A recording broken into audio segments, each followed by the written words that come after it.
Welcome to another episode of How to Be Happier for Entrepreneurs. Today's going to be fun. Our guest today is Larry Hagner. Larry, how the heck are you? Brad, I'm doing great, man. It's good to be here. Thanks for having me. This is awesome. You're welcome. So you do some really cool stuff, and I know you help a lot of people. We're going to talk a lot about that today. But just give us the 30-second or the 60-second version of who is Larry and what exactly do you do? Oh boy. So first and foremost, I'm a dad and I'm a husband. Married to my soulmate, my wonderful wife, Jessica. We've been married for 21 years, so we can legally drink as a couple now. That's a terrible dad joke, by the way. And I have four boys, 18, 16, 8, and 10. I say things out loud to these human beings I never thought I'd say out loud to anybody. Like, can you please put some pants on before you come to the dinner table? Or why is there a half-eaten peanut butter and jelly sandwich on the sink of my bathroom? I'm not even kidding. That those are the things I've actually said.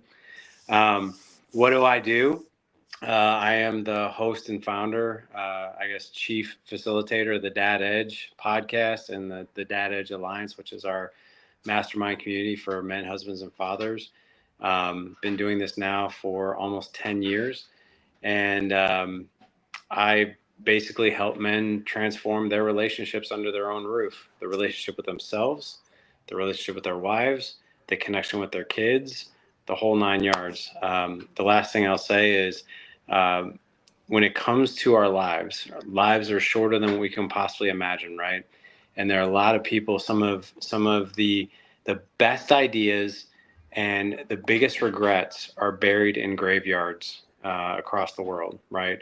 My goal for every man who works with me, every man who works within Dad Edge and our ecosystem, I don't care if you're here for a week, I don't care if you're with me for 10 years. It is you are on your deathbed with a smile, you're surrounded by family, and all you're doing is telling funny stories about how you all connected, how you lived life relentlessly and fulfilling, how you had the best marriage on the planet, how you had the best connection with your kids. That is my goal for every guy who works with me. I love it. So you've mentioned several times the word connection.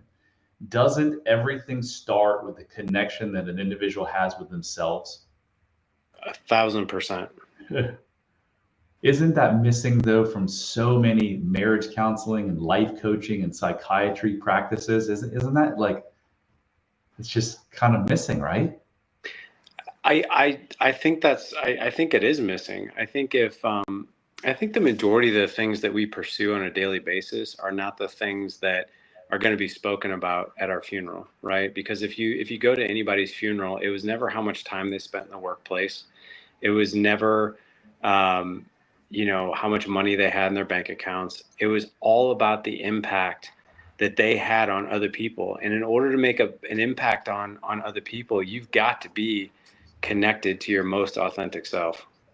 Man, I knew I was going to love you. Like you're speaking my language. I know unfortunately, this episode's only going to be 30 or 35 minutes, but I know you and I could probably speak for like 48 hours if we had some Cokes or something or some Mountain Dew. So I'm guessing you weren't always this way. So tell us about your early family experiences and how they influenced your career and this life coaching philosophy that you impart on so many people now. Oh yeah. I don't want to fool anybody. All my dirty laundry is out there for 10 years of podcasting. Um, Do I know more than I used to? Absolutely. Am I a perfect father? Not even close. Like my kids will tell you that. Am I a perfect husband? My wife will tell you all of our dirty laundry. Like it's just, but here's the cool thing. Um, I've been married for 21 years. The first 10 years was not good. I mean, had I not done Dad Edge and gotten out of my own way and started learning this stuff, because that's really where this all came from, is like, I just want to learn it. I just want to be a better husband. I want to be a better father. I want to have these connected relationships. I just don't know how the hell to do it. That's when I started to learn. But I will tell you, like, I still make mistakes every single day. I still say things I don't mean. I still do things I don't want to do. The difference is I'm much more aware of these things when they happen. And, life is full of peaks and valleys. And what I can tell you is the biggest difference that this has made, and it's been for me, it's been for guys who have worked with us, is the valleys are much shorter and the peaks are much longer. And usually you can avoid a valley by being much more aware of what is about to happen or what's about ready to not happen. And you can get in front of things faster and you can recover faster. But yeah, this really came like my childhood was not pretty, man. It was really, really crazy. I'm happy to share it with you. I don't want to take too much time, so I'll just ask for your permission. If you want to hear it, I'll Yeah, give us. I want to hear it because I think this is really important for people to yeah. understand that no matter where you come from, that you can turn things around in a profound way. That's exactly what I would double down on, right? So many people, and I used to be the same way. I can't have the life that I want. I can't have the marriage that I want. I can't have the connection with my kids that I want. I can't have the body that I want, the finances that I want, all these things, right?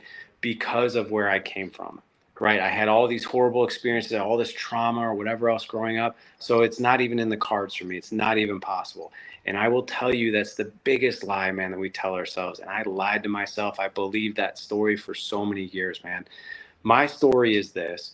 So, my mom and biological father got married in 1971. They had me in 1975. They got married very, very young. They were 21 years old.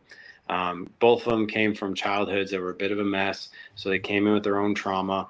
9 months after I was born, my mom and dad divorced. It was a very ugly divorce. My dad was out. I have no recollection of my biological father being a part of my life whatsoever when I was little.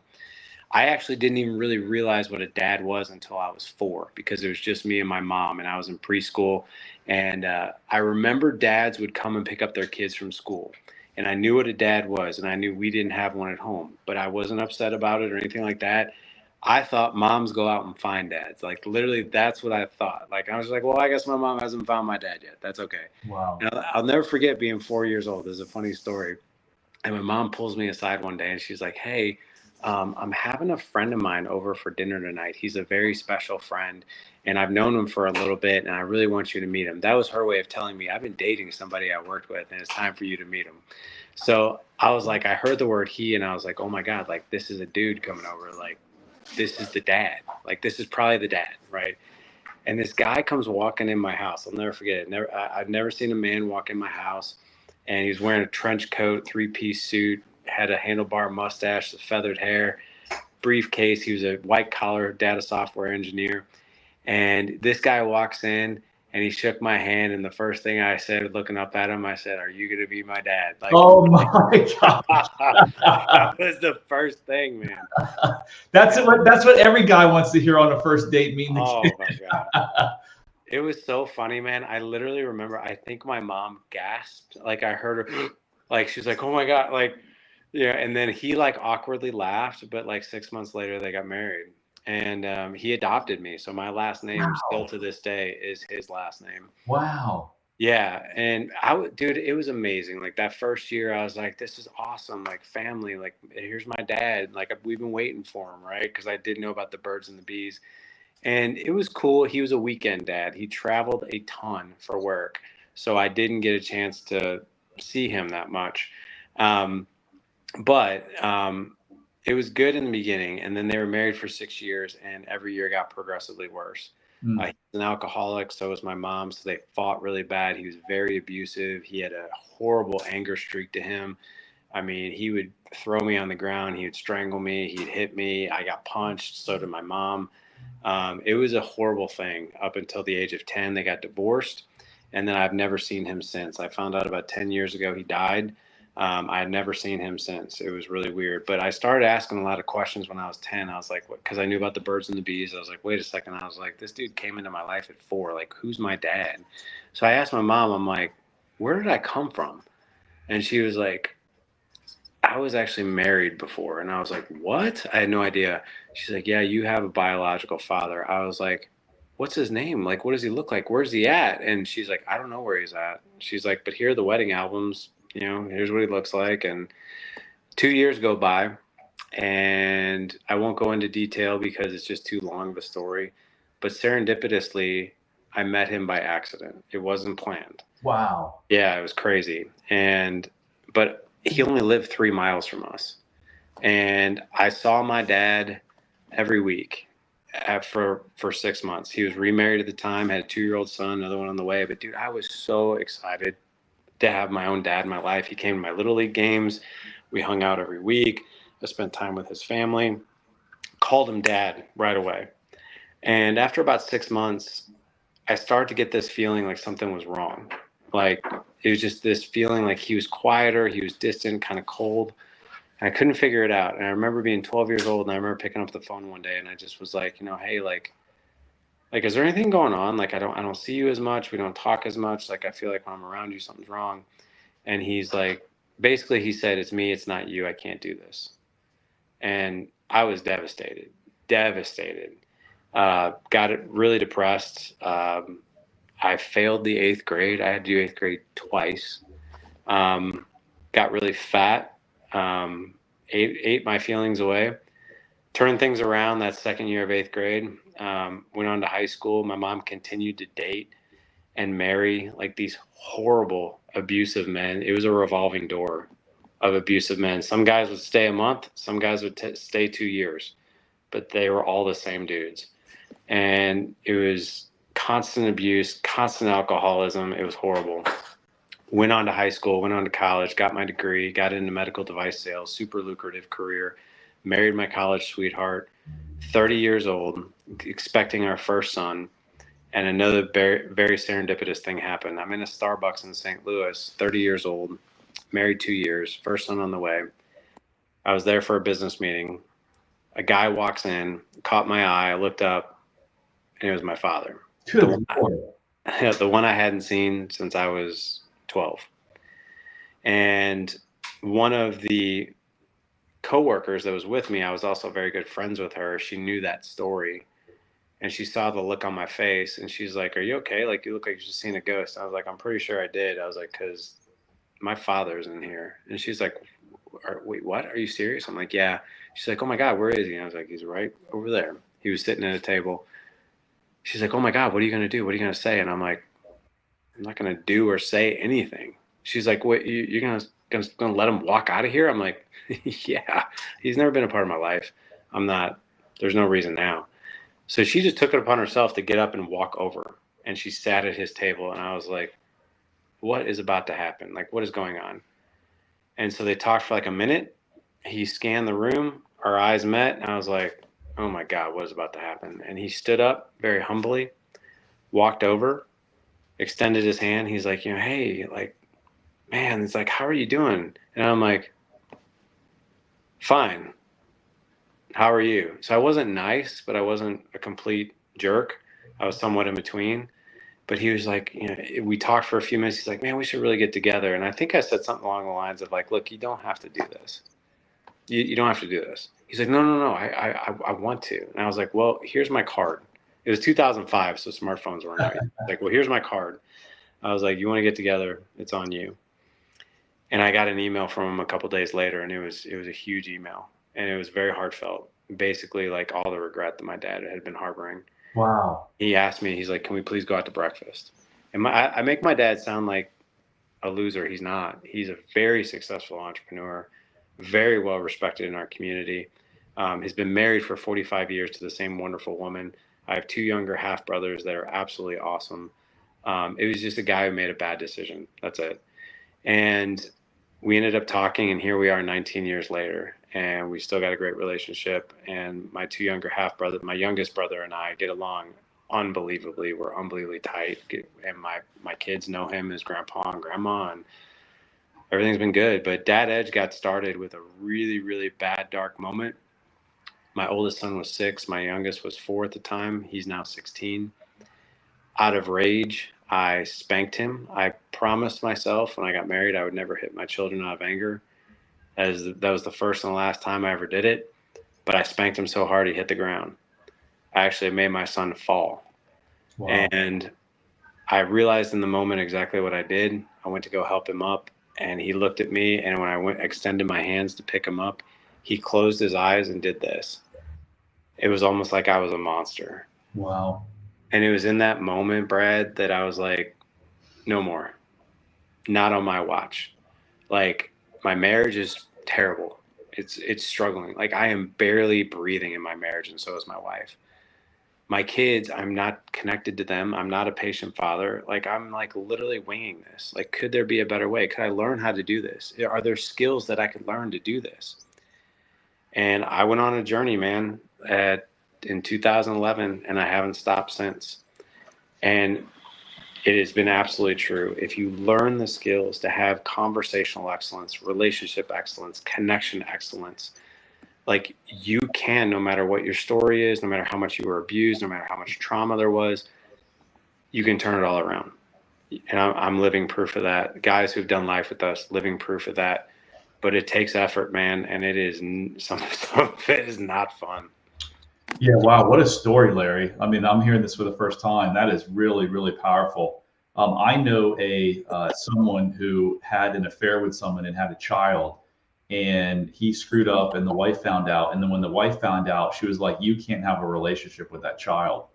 I'm not. I don't know if that was your if your stepmother or his wife had anything to do with it, but that's really interesting. Gosh, you said so many freaking interesting things.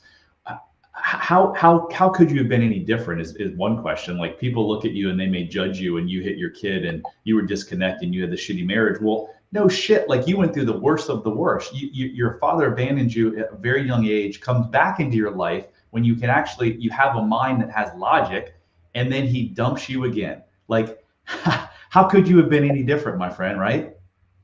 I mean, I appreciate that perspective, but I'll tell you, I have no patience for that perspective anymore, and I mean that in a kind way, meaning like we can't help where we came from, right? We can't help the trauma that we might have experienced. I mean, my kids are going to grow up with their own bag of tricks that I passed on to them. It doesn't matter how great of a father we are. All of us will have a father wound of some sort, right? It just depends on how deep it goes and how horrible it is. The reason I don't necessarily buy into that of like, well, how different could you have been? Well, you know what? It's my responsibility. If I want different, I got to do different, right? I can't buy into that story of like, well, this isn't in the cards for me. I did that because of how I was raised. No, it's actually my responsibility to be different and to be that change. And if I'm not willing to take on that responsibility, well, I'm going to pay that very dear price of probably losing my family, right? So that story can serve us to give us fuel to be like, not on my watch, man. So, Or it can absolutely disserve us by that's our excuse for us buying into it. yeah. So everything you just said, which was a counterpoint argument to mine, I agree with you. And let me put it in a different perspective. And maybe I didn't articulate what I was really trying to say. Is my father hit me, he spanked me, he made fun of me constantly. So I decided not to be that father. And I had never once laid a hand on either of my children. And now they're both turning, one's turning 22 and one's turning 17 at the end of the month. Here's what the point I was trying to make is that while I didn't hit them, I couldn't give them what they really needed because I thought I wasn't enough given what I grew up with. And I didn't have the awareness. I didn't have the awareness. And it wasn't until age 47 that I had an awareness that I reconnected with myself. And now I've been able to reconnect with them, and everything in my life has changed. So I don't, I don't make an excuse. You hit your child. It isn't, I wasn't trying to say that you should hit your child. I was just trying to say, until you have awareness, how could you be any different? So anyway, amazing stuff. So you now teach this. You help transform people's lives. I love to give lots of nuggets on this podcast. What are some things that families can do? Communication strategies, like connection strategies to help marriages and help family relationships. That's a great question. So, in our community, we teach several of these, right? Just in marriage alone, I teach 12 of these things, right? Communication, connection, conversational excellence, all of these things.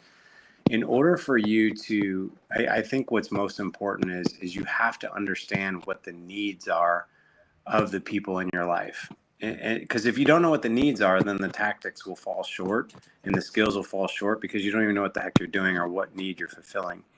So I think if most married couples or most human beings knew the information that I'll share with you, I think relationships would be a lot better because people would know what the perspective is. So your wife, right? The woman in your life, for all the husbands out there, she has three basic needs. And I'm not talking about food, water, shelter, and clothing and all that stuff. I'm talking about relationship needs. What does she need from you? A woman in your life needs to feel seen. She needs to feel heard, and she needs to feel safe. Now, here's the good news for husbands and fathers. Your kids, boy or girl, doesn't matter. Age, doesn't matter. They have the exact same needs: to feel seen, to feel heard, and to feel safe. If a dad can fulfill those needs with a kid, those kids feel really fantastic about dad. If he can fulfill those needs for his wife, well, she feels pretty good about you. Now, our basic needs, our three basic needs in relationships as men, is to feel respected, appreciated, and validated. So now that we kind of know the three basic needs, it's like, okay, well, what do I do with that? How do I do that? So let me just share the difference between men and women really quickly. So like, Brad, you're a man, I'm a man, right? So if I were to come to you and say, hey, Brad, like, I'm really struggling lately with just trying to be happy and content with life. I feel like I'm in a season where I'm challenged. I have some anxiety. I'm depressed. And I'm going off of the name of, obviously, your podcast and movement. And if you were to sit there and be like, man, that sounds really tough, I'd probably be like, well, Brad, what the hell do you think I should do about it? Right? Like, because I'm coming to you as a man because I want advice, right? Yeah. I want you to point me in the right direction. Yeah. But that's not the way the women in our lives are wired. Sometimes they want that, but most of the time they don't. And our kids are the same way. The best thing that we could possibly do when it comes to communication to make them feel seen and heard is to become a master at validation. And the good news about validation is you don't have to solve a thing. All you have to do is be a really, really good listener, reflect back what you think that person's feeling, right? So I'll give you an example of this and then a bad example of this. I'll give you the bad example first. So I used to actually do this. This is how much of a jerk I was and how much of an idiot I was. I would come home, my wife would tell me about her day, and let's just say it was an overwhelming day. Hey, sweetheart, how was your day? Oh my God, today was terrible. Like, Colton spilled his milk, shattered a glass all over the floor. Lawson is sick. I just got a medical bill in the mail, and it's $1,200. And I would immediately, upon hearing that, I'd be like, well, that's not such a big deal. Like, it looks like the milk is cleaned up, and it looks like, and Lawson will be okay, and we'll figure out a way to pay the bill. It's not that big of a deal. And my wife would look at me and be like, are you even listening to me? I'm like, of course I am. I just heard every word you just said. And I'm sitting there thinking, and I just gave you the solutions or the advice of what we could do to make this right. And I could not figure out for the life of me, why we weren't connecting. Well, then I realized that, number one, my wife had already thought of those things, right? But when we start just giving out advice like that, the message that, it's kind of crazy. The message that we're actually sending is, I don't trust you enough to figure this out on your own, and I'm going to have to come to your rescue. The other thing, too, that it sends a message to is that the other person's like, I don't think you're listening because all you were doing was thinking about solutions the whole time I was talking. So that whole strategy of us giving advice and fixing things falls really flat with the women and our kids in our lives. The best thing you can possibly do, I know it sounds oversimplified, is validate what they're feeling, right? And by the way, you don't have to agree with how they're feeling or how they're handling it. All you have to do is try to identify what they're feeling. Right. So now if my wife tells me that, I'll say something like, that sounds really frustrating. Like, I can definitely understand why you're frustrated. In fact, I can't even imagine somebody that wouldn't be frustrated with that. So tell me more. Tell me more about what's going on. And she'll just keep talking. But by me saying what I think that she's feeling, which is frustrated or overwhelmed or whatever else, and then normalizing it by saying, man, anybody in your shoes would be really frustrated, right? And when I say, tell me more, that's an invite for them to tell me more. But if I say, why do you feel that way? If I insert that 3-letter word, why do you feel that way? That feels accusatory, and she's probably going to shut down and not feel connected to you and not feel safe. But the tell me more is like, come on, bring it in. What else you got? Let's hear it, right? And if I'm ever confused about what my wife actually really needs, sometimes I'll just ask, and I'll just say, hey, I just want to make sure that I'm the best support for you right now. And if that's listening, I'm all in. I'll listen as long as you want to talk. But if you want to talk about solutions, we can talk about that too. What feels best to you? And my wife will tell me. She'll be like, I just need you to listen. Okay, great. Now I know what to do. Or she'll be like, I really want to talk solutions. Awesome. I'm a guy, so we can talk about that too. But when you do that, people suddenly feel like you're the most comfortable person in the world to talk to because they feel seen, they feel heard, they know that you actually see what it is that they're feeling. You actually feel what they feel, and that's how human beings connect, and that's intimacy, right, at the highest level. But that's how you have to operate with your wives and your kids. Kids the same way, right? I love to ask my kids, even if they're 10, and I know the solution off the top of my head. Sometimes I'll just be like, well, what do you think would be the best move right now? Or what would make you, if we were to fast forward a week from now and this whole issue is solved, what did you do? Right? And I put them in the driver's seat just by asking them really good questions, to get them to state what they're going to do. Yeah, the word "what" is oftentimes better than the word "why." Why did you do that, as opposed to what caused you? Why do you think so many marriages are in turmoil, relationships and marriages, and what can be done to turn the tide? So I think number one, marriage is a two-way street, right?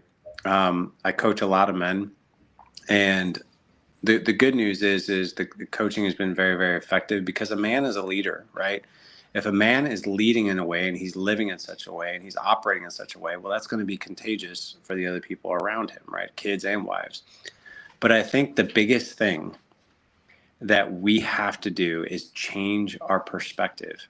Marriages are in turmoil because, quite frankly, most people, and I was one of them, refused to realize or even know that there are skills to being a really happy, content, married person, right? Take someone who does who's an MMA fighter, right? You go to training to learn how to do that. You don't just jump into the octagon with Frankie Edgar or Conor McGregor because you feel like, hey, I think I'm going to go be a UFC fighter today. You go train for years to learn the skills. You learn Brazilian Jiu-Jitsu, you learn striking, you learn how to defend yourself, you learn all of these things. If you want to be a firefighter, you got to go learn how to be a firefighter. You want to be a cop, you got to go be a cop. I just learned this. To be a barber, you need 900 hours of experience before you graduate barber college. That's more than a real estate agent. Right, I know. Real estate agent, same thing. So, but when we get married, we walk down the aisle, we say I do, and like, don't worry, man, you'll figure it out. Best time of your whole life. That is horrible. That's a horrible perspective because it's disastrous. The divorce rate's 50%. What's really terrifying, though, just more to your story, the couples that stay together, only 1/3 of couples can actually identify their marriage as fulfilling and working. The other 2/3, they're either settled or they're on the way to divorce. I've heard 3%.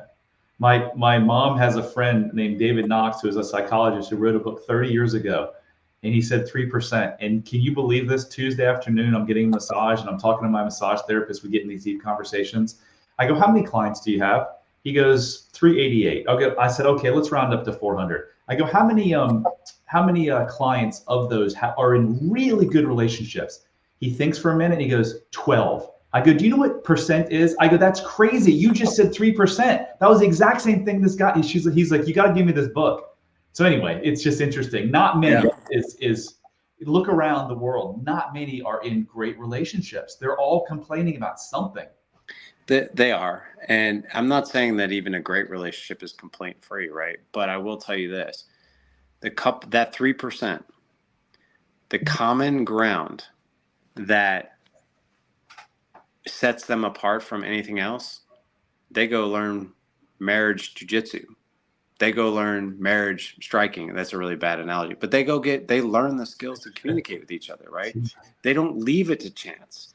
They go and learn like, hey, how do I best communicate with my wife? What does she need? What do I need? How do I communicate my needs, right? How do I have conversations with my wife where we vet out all of our expectations with each other? The silent killer of relationships is this: emotional resentment. And a lot of it stems from expectations that are said out loud that aren't fulfilled, or quiet expectations that are never said out loud. And then the person starts to feel resentment, and then they start to feel sadness. Once you get to the emotion of disgust, where that significant other disgusts you, It's You over. it's pretty much over. That's what Gottman said. One of he's probably the foremost marriage counselor in the world now. He's written books. He was like, I will look at the first 15 minutes of a conversation when they come into my office. He used the word contempt, which is pretty much the same thing. If there's contempt, 95% chance they're done within 5 years. So the marriage jujitsu, people have to learn those skills. But Larry, I don't believe you can learn all the skills that you want, and you may be the best in the world at teaching them. But if you don't have connection with yourself and you feel not enough, it is near impossible to execute on those skills, because I did it in 2 marriages and it didn't work. It doesn't. You've got to start with that man in the mirror, right? Yes. Like, and I'll share this with you, right? Like, I have guys that come in to our ecosystem and they want marriage coaching, and what I tell them is like they're doing it for this external thing, right? Because I want her to respond to me, right? And I always tell the guys, I was like, we'll get there, but we need to start with you. Yeah. We need to change this, and we need to change this, and we need to change your perspective of you. Like, I'm working with a guy right now, and he was a little apprehensive to work with me, but his wife is like, I'm out, I'm done. Like, unfortunately, I think she's in that disgust mode. But this guy has been a chronic, like, literally, this guy sat on a call with me for 40 minutes telling me all the things that he says he's going to do, and he doesn't do them. He's like, Larry, I'm a starter and I'm not a finisher. Like, my wife will tell you that I am not a man of my word. And I get a really good idea, and then I start to do it, and then I don't do it. And I looked straight at him. And by the way, I'm one of the most empathetic, compassionate, like, I'll meet you where you're at. I'm also going to hold you to the fire. And I asked this guy, I said, hey, I need permission to speak very directly with you. Is that okay? He said, yeah, that's okay. I was like, let me tell you something. That story that you just told yourself, that you just told me, we need to change that first, because you're buying into all of this. And because you're buying into it, you're operating like this. And that's why you're getting the results that you want. I know you want to learn all these things to turn your marriage around. We got to turn you around first. Like, that is number one. We're going to spend significant time rewiring this 1.0 version of you into a 2.0 version of you, where you are a starter and a finisher. You are a man of your word. If you say something out loud that you're going to do, come hell or high water, you are going to do it, period. Yeah. Right? And I was like, we can make all the changes in the world, but if you don't believe that, it's going to be all for nothing. So that is going to be the first thing. He's like, and he told me, he's like, I don't know if I can change. I've been this way my whole life. I was like, then we probably shouldn't work together. Yeah. If you're in a failing marriage, whether you come to Larry or myself or someone else, you have got to heal yourself, because that's the only prayer you have of healing that marriage. There's no counseling. If you don't heal those wounds from your past, oh my Lord, it's going to be a really, really, really tough battle. So I want to end by talking about how we can find you. But before I do that, I just want to tell the listeners, if you're sitting there thinking, do I have some of these childhood things that are affecting my relationship, my health, my business? Do yourself and your family, and if you have a business, your business, a favor. Go take our self-love quiz at unlocklimitlessyou.com/quiz. It only takes 3 minutes, and I promise you won't be disappointed. And no matter what results you get, always know that you can get better and you can change your life. So Larry, this has been awesome. If people want to learn more about you, reach out to you, what is the best place to find you? You can. So I've been podcasting for almost a decade. I've got over 1,200 episodes of content. Wow. So like, they can start there with the podcast. It's the Dad Edge podcast. Our website's thedadedge.com. If your marriage needs help, I've got a training. It's called 25 Intimate Conversation Starters. Just go to thedadedge.com/25 questions. There's a free 15-minute video where I teach you the psychology of asking the people that you love most in your life, your wife, your kids, really good, deep questions that will get you insanely connected to her or your kids. Just go to thedadedge.com/25 questions for that. It also comes with a PDF of 25 questions that you can use right away. I don't want a thing from you. I'm not trying to sell you a thing, but here's what I do want. You'll get some emails after you start doing that. I want you to reply to those emails, and I want you to tell me how things are going. All right. That is the payment back to me. Okay. Tell me how these questions are working, right? Tell me the conversations you're having. I want to hear them. I get the best, most incredible responses from guys. Like guys will tell me, like, dude, like I asked my wife, like, what is something I currently do that makes you feel most loved? And she started to cry. That's what I want to hear. Yeah, Right? baby. Yeah. That's awesome. Well, yeah, man, you're a light. You're a shining light in this universe, and we're lucky to have you. So I appreciate your time. That was an awesome show. Your story is awesome. Keep changing lives, my friend. Back at you, man. Thank you again.